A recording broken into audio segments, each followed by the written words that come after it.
Welcome to the STARS program, seniors taking active roles in society. And now, here's your host, ANITA FINLEY.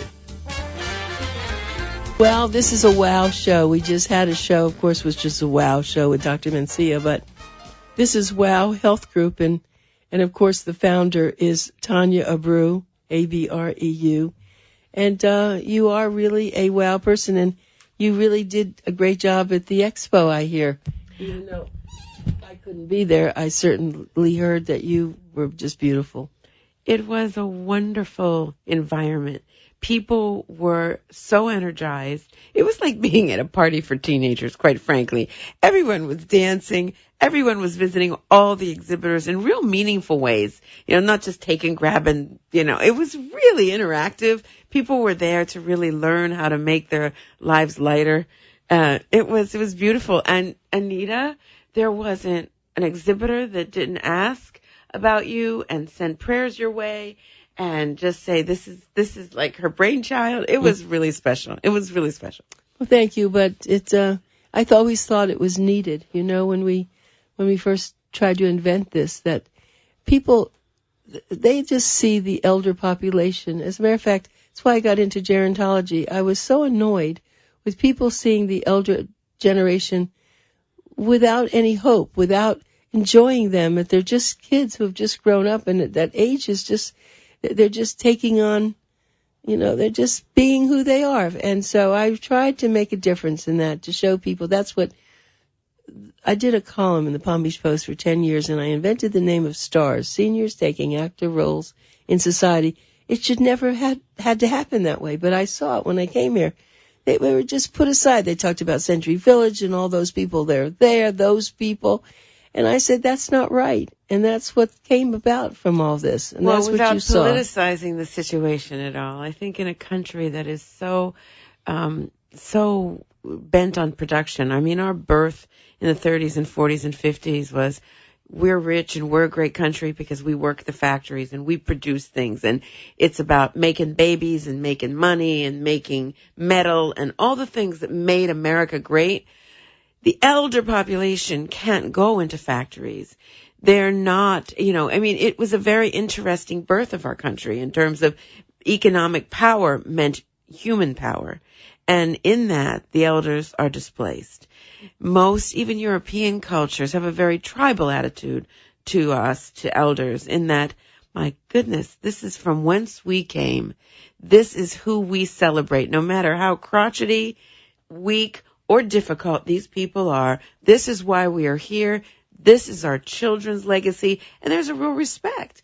And I think it is really critical for us, working in the industry of healthcare, working in the industry of wellness, to take a very active political, social, and economic role in redefining the position of elder in our society. First of all, elders are the only ones with any money right now.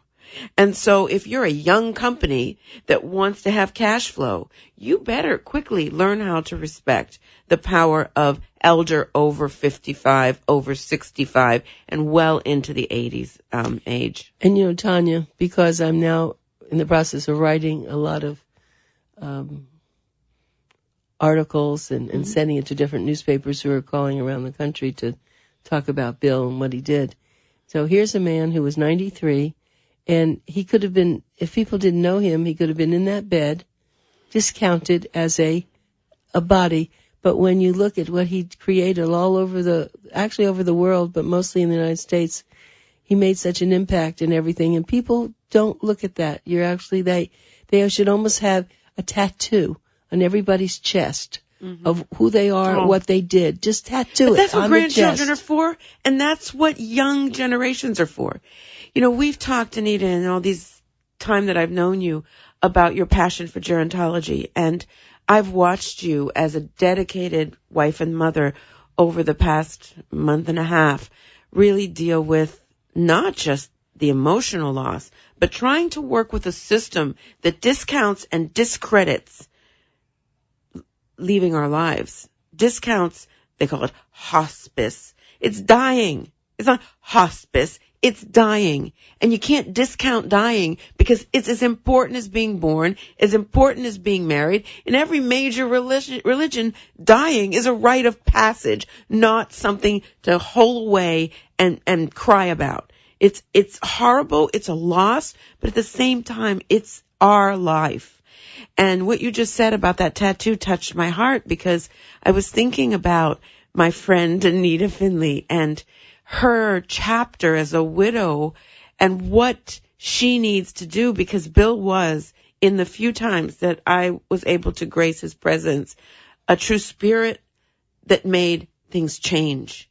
So, when we begin to look at all of us as we lose our parents, our spouses, even our own children, how do we become their storytellers? Not just after they pass, but as they pass. Not just put them in a hospice and sing Kumbaya with the entertainment there, but really sing our dying person's legend. Really make that an opportunity to mourn, but also to create the story. And when you just said you're doing, this media, this PR campaign that only celebrities get, it's amazing. I mean, he was a bigger genius than Prince, and Prince got front page everywhere. All of our loved ones are legends.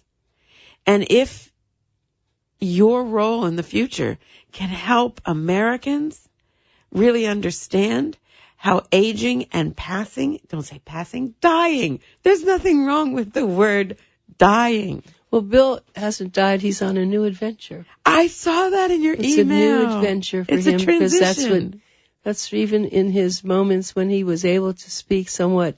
He was telling me what he wanted to do, where he wanted to go all over the world to get this. There are things that we need to do, and that's really very special. And so we need to think about what we can do, but just not for Bill, for so many, because even though Bill had an opportunity in his life, and because he was very intelligent and he did do a lot of things, there are people who maybe didn't do a lot of things like that, but maybe they created a family that, it's like we used to talk about housewives. Well, they're a housewife. Well, but that had a lot of influence. Just because they weren't out working doesn't mean that they weren't doing something really positive.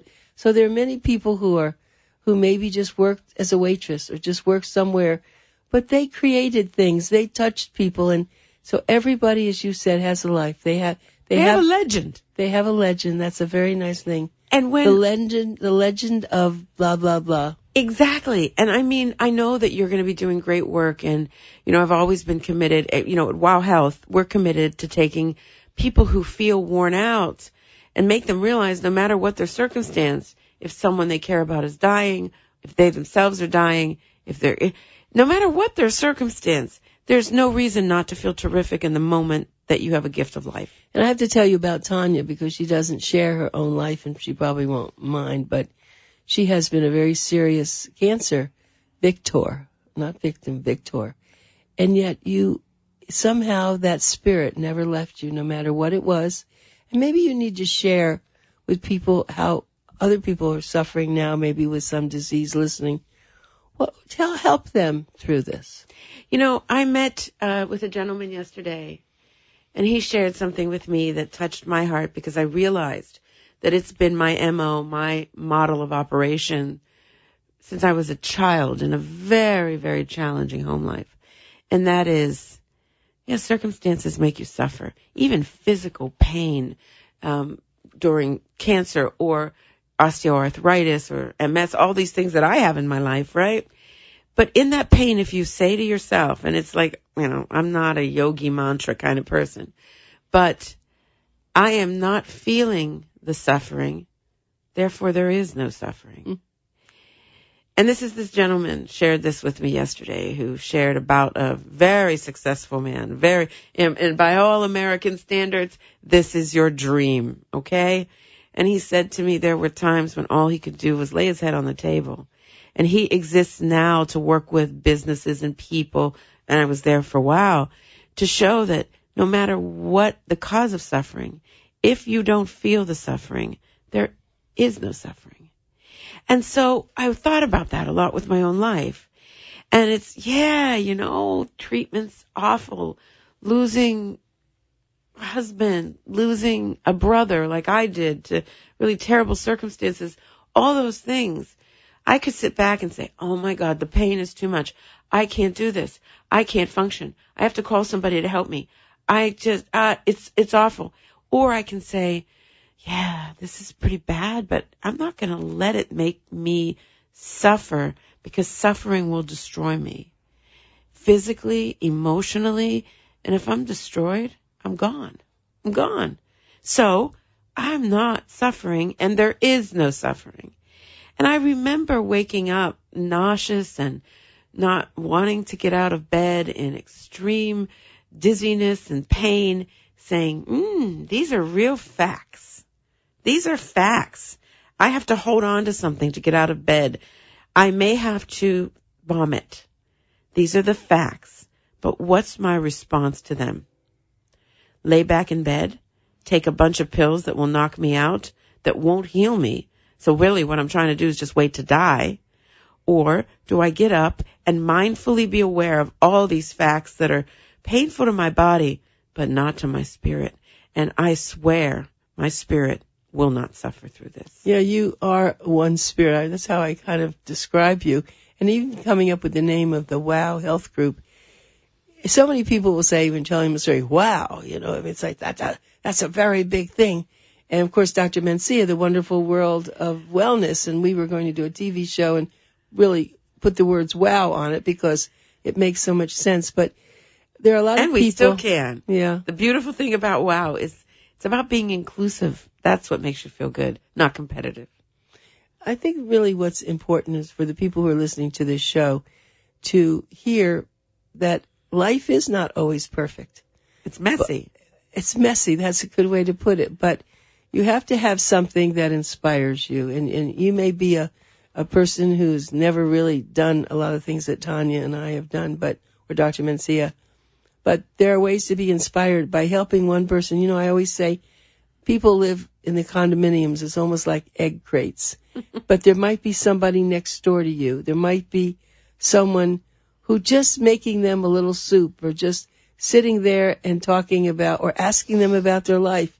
That doesn't take any money. That doesn't take much effort. You can be an inspirer. That's what you should think about being. And the less grand your story, the more inspirational it is. There was a writer, and is a writer, Studs Terkel. I know and Studs he's Terkel. amazing. He is somebody who takes not the middle class, not the wealthy, but those that are working class, those that work on the railroads, those that work in factories. In today's times, those that are the greeters at Walmart or the people in the back hustling boxes. And he listens to their story, and he puts it together as the most amazing parable and metaphor and inspiration that you can ever imagine.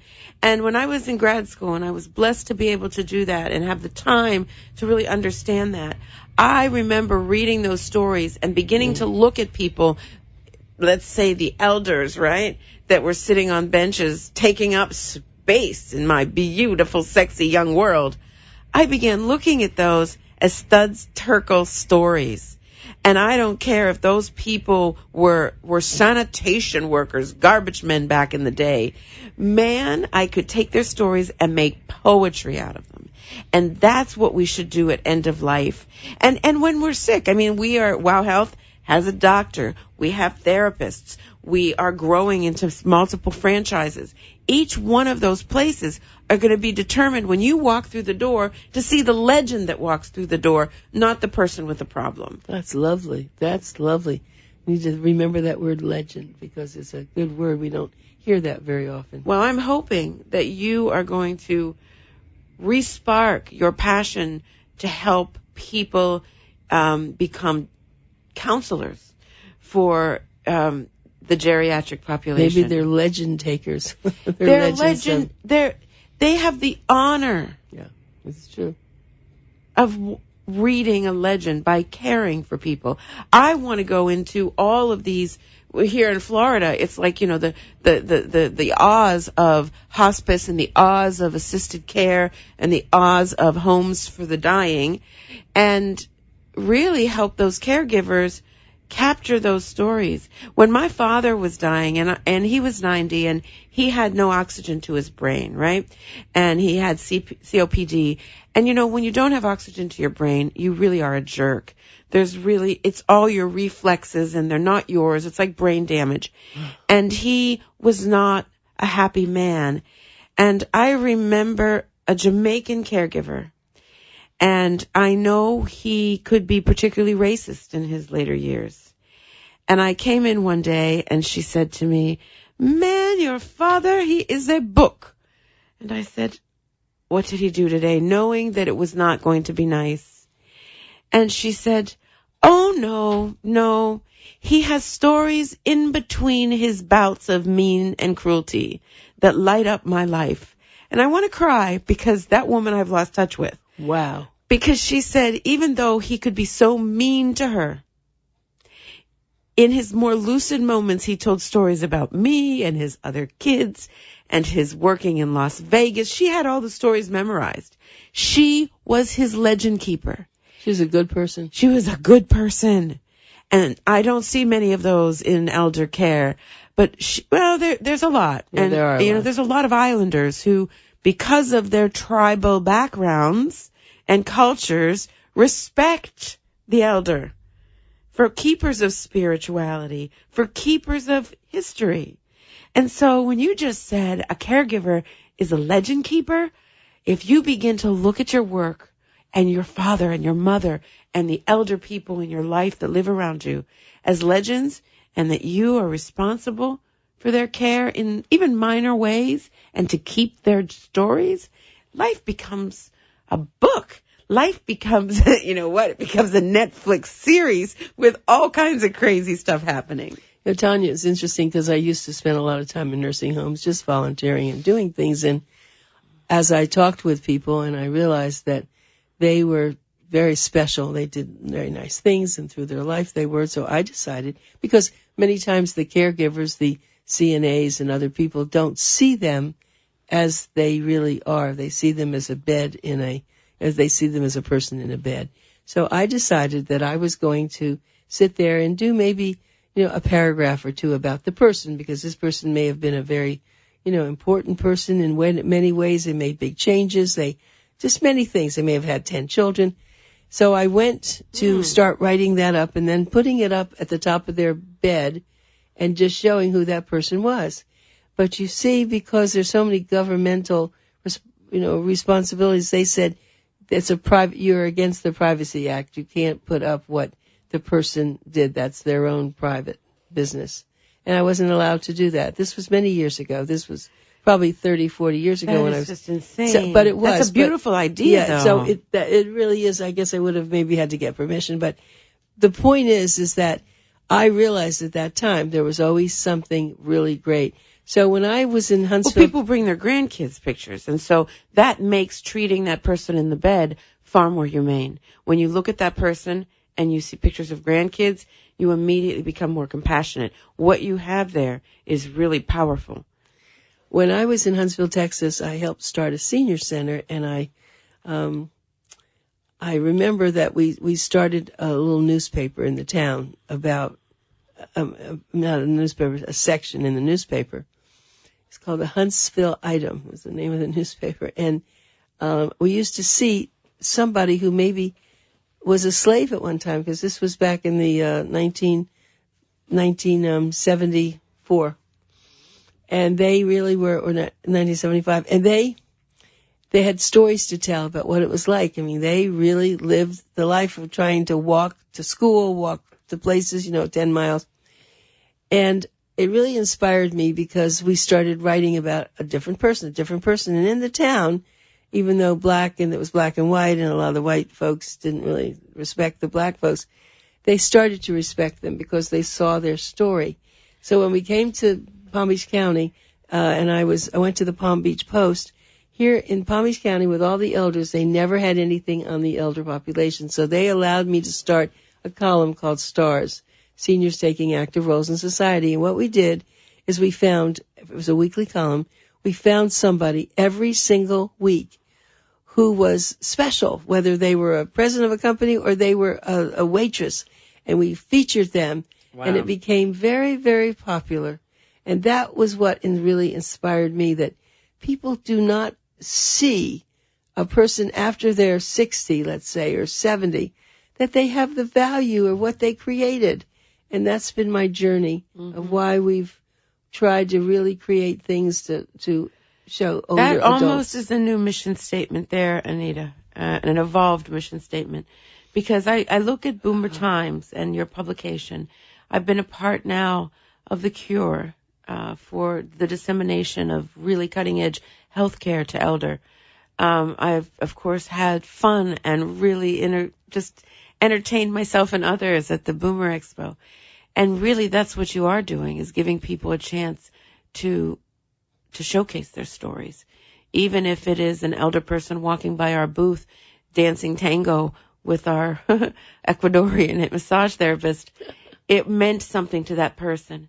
And it's really, I love being on the radio with you because it's like going to class. I'm sitting here thinking, that's what WOW is about. We feel wow when we feel heard. We feel wow when we feel we have value and a story to tell, not just lots of money and a big role in society. Did you love the veterans and when they sang all that? Story. Wasn't that the most beautiful thing? They all sang their song and brought back, and nobody does that. They celebrate veterans on Veterans Day, but we felt that when they came there, we wanted them to be very special. Yeah. And they felt that. They do feel that. Yeah. And I just think, as I sit here, this whole idea of being healthy is about focusing on your legend. Everywhere. Yeah. But focusing on who you are, not what your body is. And then it becomes easier for everyone around you to keep that focus. I have to tell you, and I just have to keep interrupting, because we had a salesperson who came to us who was, I think she was in her 70s at the time, and she convinced me that she could really sell on the phone. Okay, I'd never had that happen before, many years ago.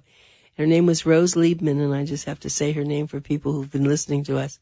She was our best salesperson. She said, "This is Rose Liebman, and I'm at Boomer Times, and you need to advertise." And the reason I mention this is because then she was with us for 10 years. Then she had to go up north where her family was because she started to feel ill.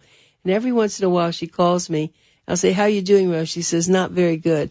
I said, "Rose, you are the best salesperson we ever had." I said, "I know maybe you don't feel great, but just know how important you are and were." And so that just what you're saying, people do forget because they're not cherished. They need to write scrapbooks. They need to do things to remember who they are. And the family during hospice or the dying passage or the transition, however, they're the storytellers. And I love this idea, because I've been in hospitals and healthcare 30 years of my life. And, there's no place more joyous than the maternity ward. Why? Because there's life and people bring balloons and stuffed animals. And even if a mother is kind of sick and miserable and crotchety, when a nurse goes in there, there's all this pink and blue and stuffed animals. We don't do that for the elders when they're there. That's really fabulous that you just brought that. We bring flowers. That's a funeral. That's not a celebration. And when Bill was in ICU, they wouldn't allow flowers, but I brought balloons. Exactly. I did. Because anything that lifts the spirit and elevates the persona of who is in that bed, whether they're giving birth or whether they're giving birth to a new adventure called death, it deserves our appreciation of who that being is. Well, I have to tell you, Tanya, you did it again. I begged Tanya to come here at the last minute because I wanted to go and have breakfast with her because I needed her love and comfort. And I have to tell you, I am impressed with what happened here this morning. I was sure I was going to be in terrible tears, not even be able to do it. And somehow, whatever this room represents here, and Dr. Mencia and you, I feel so good. This is like arms around me. So this is legacy building. Bill would not want it any other way. I don't know if anybody knows, but Anita has the most wonderful sweatshirt on this chilly Florida morning that says Bill's Girl from 1974. And she will be Bill's girl until she takes her last breath. And that is a testimony to love. And love is the foundation of health. How you find it, where you find it, is medicine. Thank you. And wow. So I'll just give you a phone number here, 866-376-0632.